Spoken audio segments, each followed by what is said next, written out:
Hello everyone, welcome inside the Update Studio. Tommy Marquez here with the very first edition of Inside the Leaderboard for the 2017 season.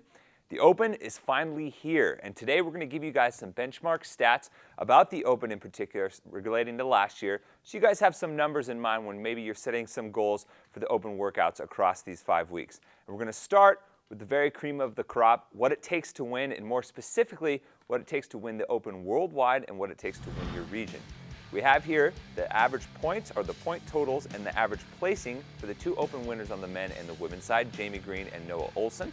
And right below them, we have the points averaged out and the average placement of all the region winners across the 17 regions in the Open last year. You notice that for the men, they averaged placements between 3rd or 4th place in every Open workout, and for the women, just one spot lower in either 2nd or 3rd. But that's the cream of the crop. Let's take a look one step lower. For a lot of people, just qualifying for regionals would be a realization of their dream in the CrossFit Games season.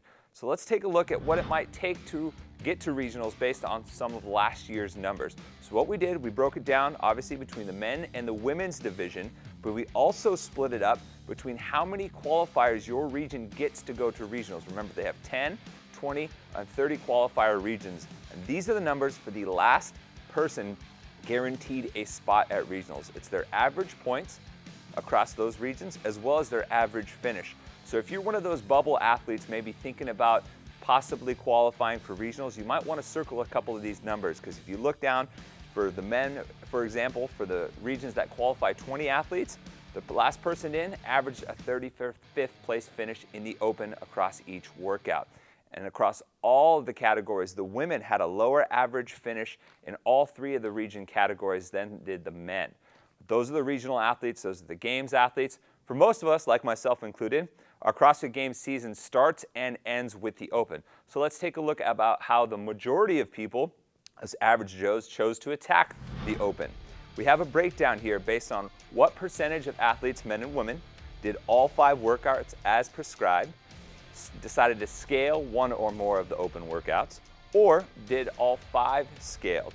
A couple of cool statistics for both the men and women. The percentage of athletes that decided to do all of the Open workouts, all 5 of them scaled, went up from 2015. If you look down at the all 5 scaled category, those numbers stayed relatively the same pretty much percentage-wise. So even though we had the same amount of athletes doing all 5 workouts scaled as the year before, we saw more athletes jump from the scaled 1 or more category up into the all 5 as prescribed. That's how everyone decided to tackle the Open, regardless of what category you decided to fall into this year. Just know that you're not alone.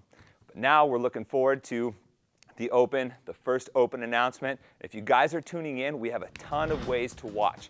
You guys check in, whether it's on YouTube, whether it's on our game site, whether it's Facebook Live. We're going to bring you guys tons of coverage, ranging from our pre-show before the Open announcement, all the way down to the cool down, and of course, the grand finale of Roe versus Boz. So be sure to be checking in across all of our media outlets so you guys don't miss a thing.